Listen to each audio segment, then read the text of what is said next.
हुआ क्या था कि ये हाथ पूरा ऑलरेडी जम चुका था, तो इस हाथ ने रिस्पॉन्स करना कंप्लीटली बंद कर दिया था।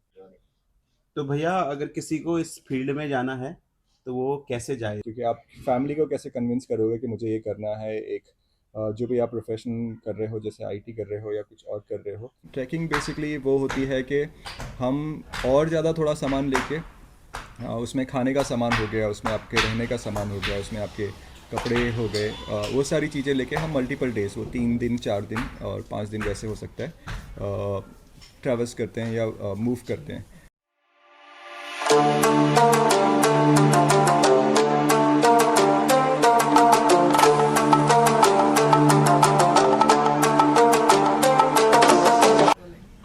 नमस्कार दोस्तों, स्वागत है आप सभी का एक बार फिर नए वीडियो में। और आज के वीडियो में मेरे साथ जुड़े हैं मेरे बड़े भाई संदीप नेगी जी, जो कि एक पर्वतारोही हैं। और आइए जानते हैं आज इस वीडियो में पहाड़ों की कुछ अंदरूनी दुनिया के बारे में।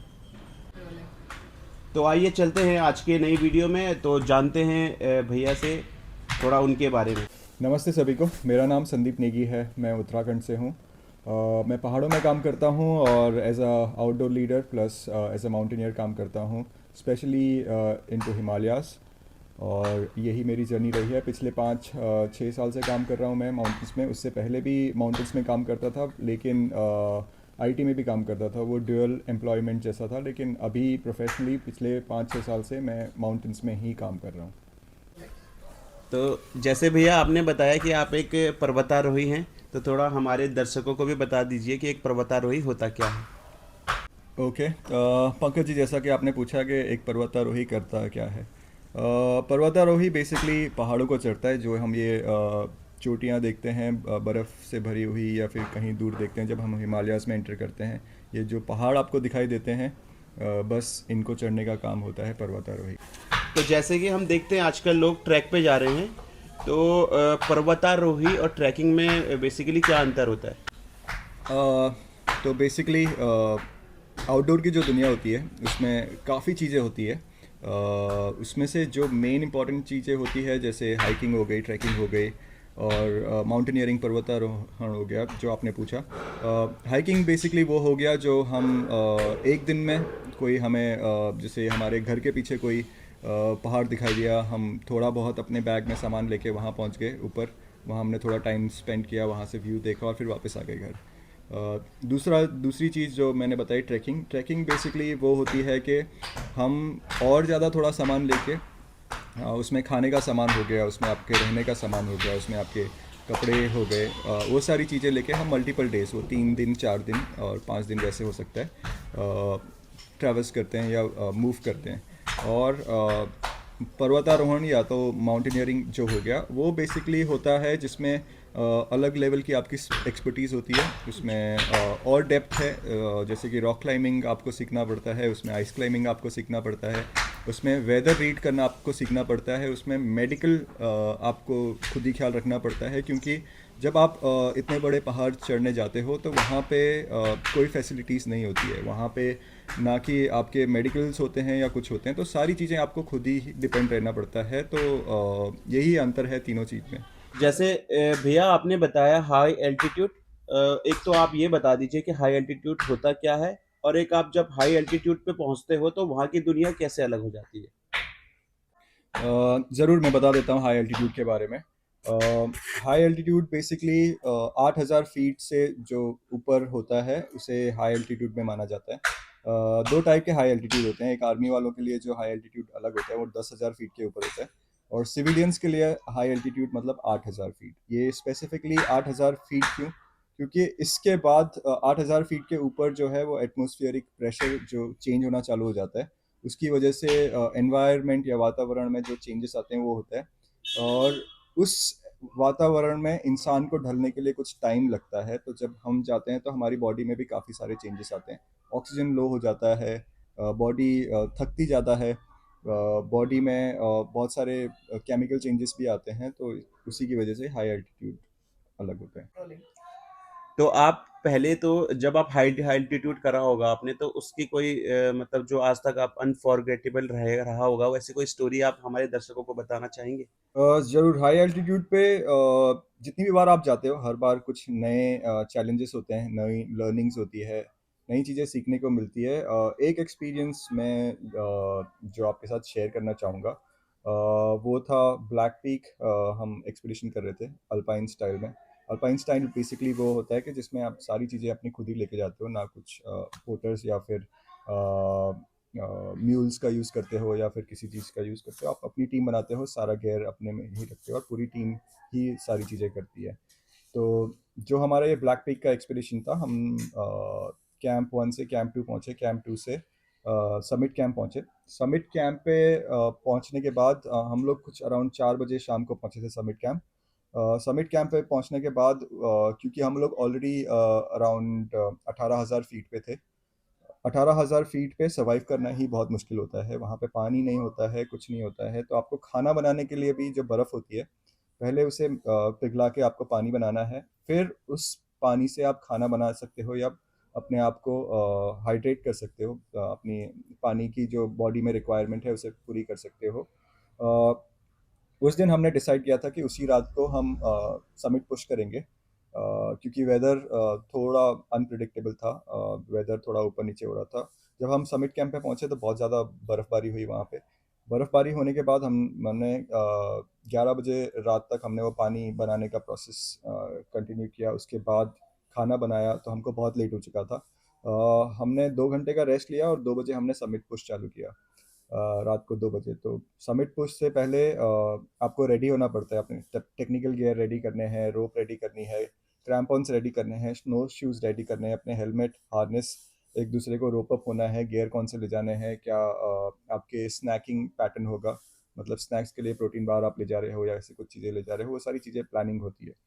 तो वो सारी चीज़ें प्लान हुई, उसके बाद हमने समिट पुश करना चालू किया। समिट पुश के टाइम पे मैं लास्ट में था as a rescuer. Rope coil की हुई थी मेरे बॉडी पे और एज अ रेस्क्यूअर मैं मूव हो रहा था। बीच में चलते चलते एक आइस एक्स थी मेरे हाथ में, ग्लव्स पहने हुए थे। बीच में चलते चलते मेरे हाथ पे अचानक फील हो रहा है मुझे कि ये वाला हाथ नॉर्मल है, इस पे कोई ठंड नहीं लग रही, ये वाले हाथ पे ठंड लग रही है। तो मुझे क्या लग रहा था उस टाइम पे कि इस हाथ पे ज़्यादा प्रॉब्लम है, इस हाथ पे प्रॉब्लम नहीं है, राइट हैंड पे प्रॉब्लम नहीं है। लेकिन एक्चुअली हुआ क्या था कि ये हाथ पूरा ऑलरेडी जम चुका था। तो इस हाथ ने रिस्पॉन्स करना कंप्लीटली बंद कर दिया था। जिस हाथ पे ठंड लग रही थी वो हाथ रिस्पॉन्स कर रहा था अभी तक, क्योंकि वो जमा हुआ नहीं था। ये हाथ जो था ये पूरा जमा हुआ था। ये उस टाइम तक पता नहीं चला। जब हम समिट पुश करके वापस समिट कैंप वापस पहुंचे तो मैंने अपने ग्लव्स निकाले शूज़ के शू लेसेस खोलने के लिए। और जब मैंने अपने ग्लव्स निकाले तो देखा ये हाथ कंप्लीटली फ्रीज हो रखा है, पूरा जमा हुआ है, सफ़ेद हो रखा है और बर्फ़ की तरह एकदम सॉलिड हो रखा है। तो मेरी जब मैंने अपनी उँगलियाँ मूव करना चालू की तो ये जो 2 उँगली थी ये मूव नहीं हुई। इनमें कोई मोशन नहीं था, इनमें कोई सेंसेशन नहीं था। मैं ऐसे टच कर रहा था तो इसमें कोई फीलिंग नहीं आ रही थी। हुँ। ये 3 उँगलियाँ मूव हो रही थी और ये तीसरी वाली भी थोड़ा कम रिस्पॉन्स कर रही थी, लेकिन ये 2 उँगली कंप्लीटली कम रिस्पॉन्स कर रही थी। तो इमीडिएटली क्योंकि हमारा हम मेडिकल पढ़ते हैं, ये सारी चीज़ें पढ़ते हैं, इसके बारे में स्टडी करते हैं, तो इमीडिएटली समझ में आ गया कि ये फ्रोज बाइट हो रखा है।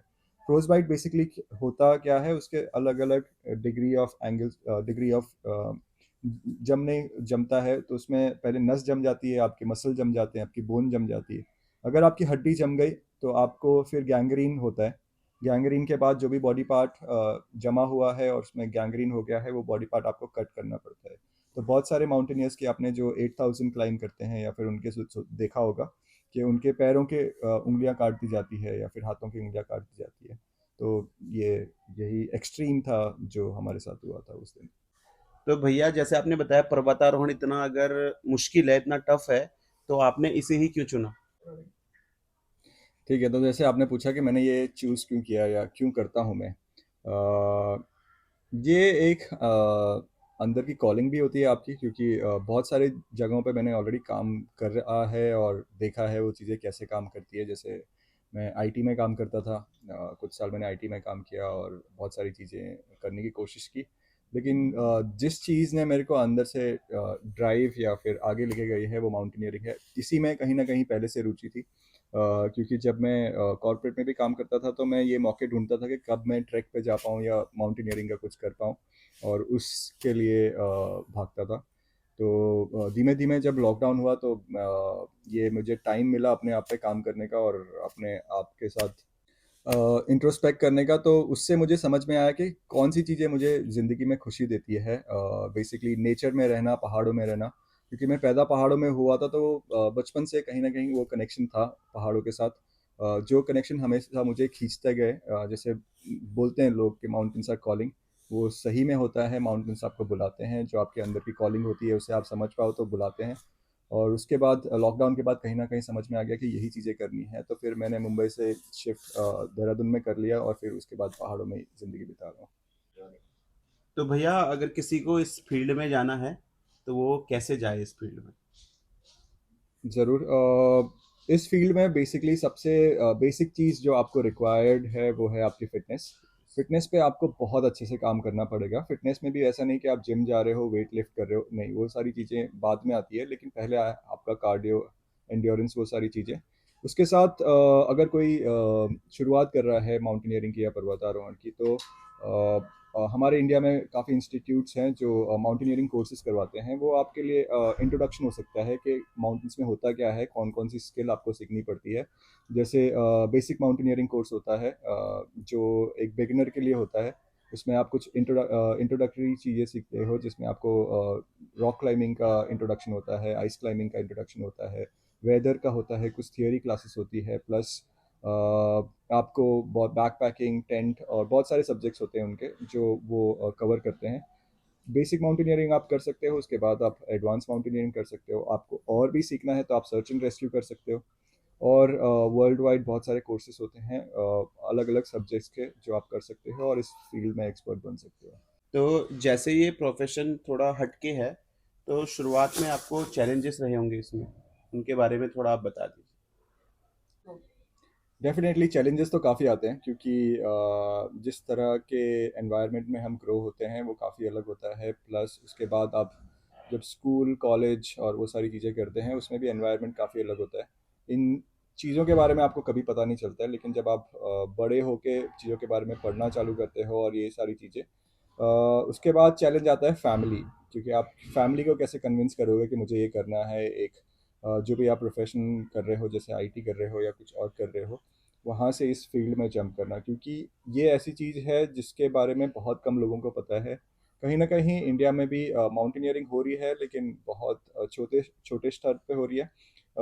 तो लोगों को इस चीज़ के बारे में पता नहीं है कि कैसा होता है, कितना डेंजर है, कितना सेफ रहेंगे, नहीं रहेंगे। हुँ। फैमिली बहुत सारे क्वेश्चन करती है, लेकिन उसके बाद जब आप इस प्रोफेशन में हो जाते हो, ऐड हो जाते हो और आप अपनी चीज़ें करना चालू करते हो और फैमिली आपको देखती है कि आप खुश हो जो भी कर रहे हो और सारी चीज़ें अच्छे से चल रही है, तो कहीं न कहीं वो भी कन्विंस हो जाते हैं। और उसी हिसाब से चैलेंजेस तो आते रहेंगे स्टेप बाय स्टेप, क्योंकि पहले फैमिली है, फिर आपके पार्टनर्स होंगे या फिर आपके अगल-बगल के लोग होंगे जो आपको क्वेश्चन करेंगे, लेकिन पार पर्वतारोहण आखिर वही है कि आप हर एक चैलेंजेस को पार करके आगे बढ़ते जाओ। तो दोस्तों, आपने आज जाना होगा पर्वतारोहण के बारे में एक छोटा-सा परिचय। तो अगर आपको ये वीडियो अच्छा लगा हो तो आप कमेंट सेक्शन में ज़रूर बताइए कि आपको वीडियो कैसा लगा, और आपके लिए और भी मैं पर्वतारोहण से रिलेटेड वीडियो लेके आऊँ, तो आप कमेंट सेक्शन में ज़रूर कमेंट करके बताएँ। तो बने रहे आप इस चैनल के साथ, और मैं जल्दी मिलता हूँ आपको एक नई वीडियो के साथ। तब तक अपना ध्यान रखिए, स्वस्थ रहिए, मस्त रहिए। नमस्कार।